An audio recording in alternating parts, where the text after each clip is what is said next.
Kayla. And this is MHN.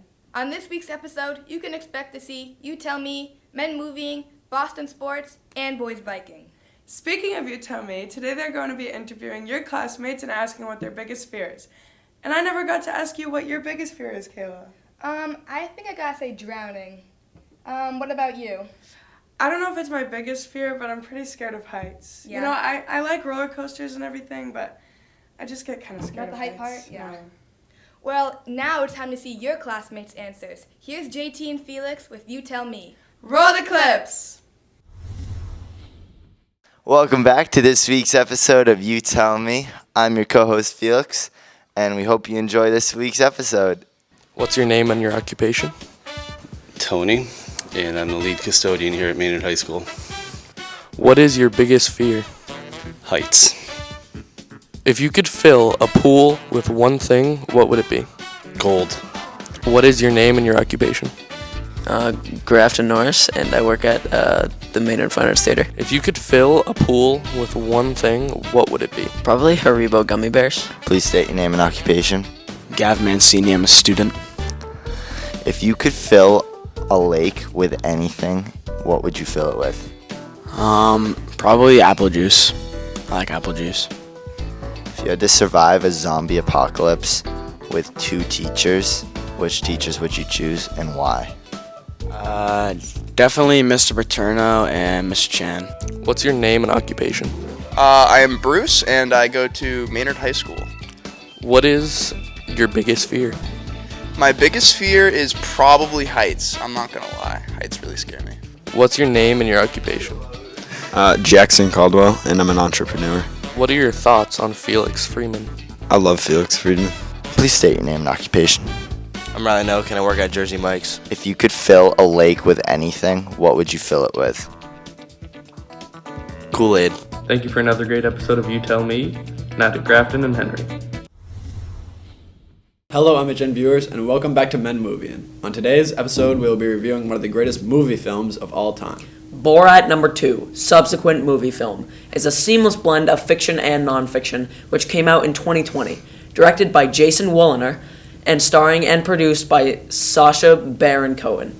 I really like this film, and it definitely met the expectations I had from the original movie, as well as reflecting its timing with a lot of political narratives against Trump and his unsuccessful re-election campaign in 2020. I agree. However, the film did have a strong political narrative, which for some viewers could undermine the comedic value. I feel like this is what Sacha Baron Cohen is known for. Grafton, what was your favorite scene? Probably the scene where Borat is able to get an actual interview with Rudy Giuliani. Well. Hey, you gotta look pretty. Sorry to interrupt, Mayor. Sound problem.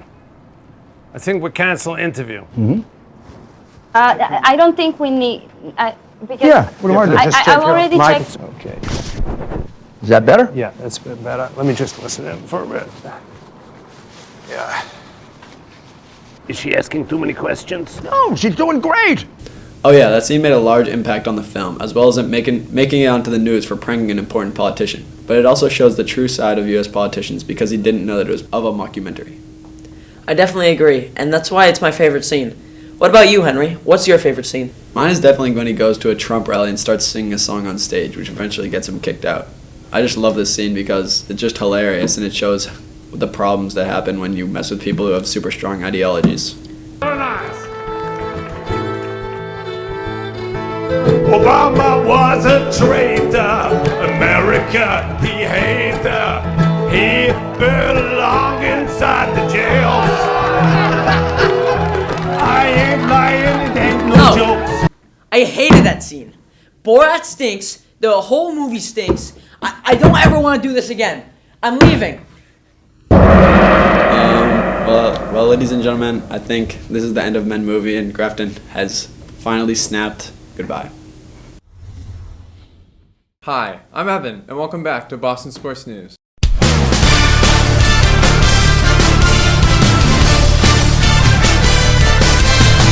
Patriots played the New York Jets on Sunday. Mac Jones got the start and started with a 15-play Nick Folk field goal drive to tie the game 3-3. After a Jets touchdown, Mac Jones threw his first and only interception of the game. Then 2 drives later, Zach Wilson threw his first interception to Jawan Bentley that led to another Nick Folk field goal to trail 10-6 going into the half. The Patriots went on a 62-yard touchdown drive coming out of halftime that ended with a Mac Jones touchdown pass to Jacoby Myers to go up 13-10. A Jets missed field goal would then lead to another Nick Folk field goal to lead 16-10. A Jets punt will lead to Nick Folk's third field goal of the game to extend the lead 19-10. The next play, Zach Wilson would throw his second interception of the game to Devin McCourty. After a Patriots punt, Zach Wilson threw his third interception of the game to Devin McCourty again. That would lead to yet another Nick Folk field goal to lead 22-10. After a series of punts and a late Jets touchdown, the game would end 22-7. The Patriots would improve to 4-4, and they will start a 2-game homestand when they play the 3-4-1 Indianapolis Colts on Sunday at 1 p.m. The Celtics played only 2 games since the last episode. They lost in overtime to the Cleveland Cavaliers, 132-123, letting up 41 points to both Karis LeVert and Donovan Mitchell. They won against the Washington Wizards 112-94. Jaylen Brown and Jason Tatum and Malcolm Brogdon all scored more than 20 points. The 4-2 Celtics will play the 5-0 Cleveland Cavaliers on Wednesday at 7:30. The Bruins are currently 8-1. They beat the Detroit Red Wings 5-1 and the Columbus Blue Jackets 4-0. Thank you for watching. Make sure to tune in next time for more Boston sports news. And now to Sean with Boys Biking.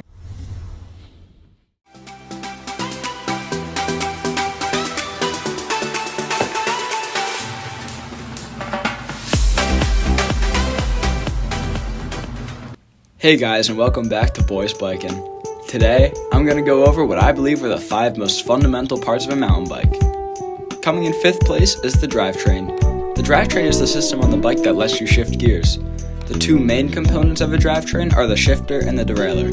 The shifter is found on the handlebars, and the derailleur is found on the back wheel. The drivetrain is really important because it allows you to switch up your pedaling difficulty whenever you want. In 4th place is the grips. Grips are fundamental as they're the only things that your hands are supposed to hold onto when you ride a bike.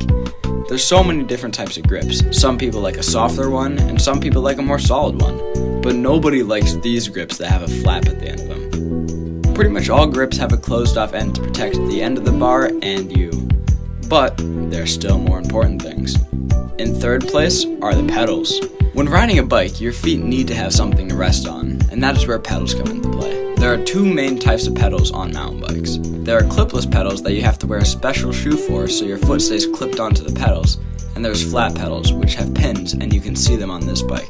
I could make an hour-long video comparing the 2, so I'll save you some time and say that I prefer flat pedals over clipless pedals for pretty much everything except for racing.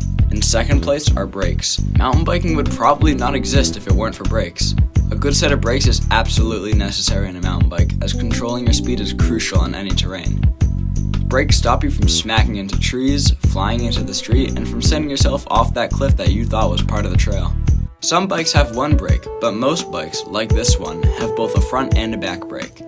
And finally, the most important part on a bike are the tires and the wheels. I'm grouping them in one category since they can be. The tires are the only part in the entire bike that is touching the ground that you're riding, so you have to be very careful of the tires that you're using.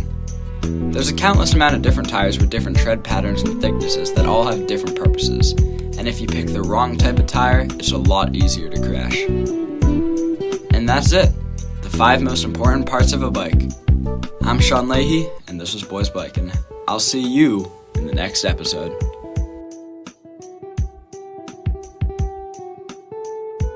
Back to the studio. Thank you for watching this week's episode of MHN. I loved seeing all of the segments. I did too. It's cool seeing all of their new ideas. Have a great week, Tigers!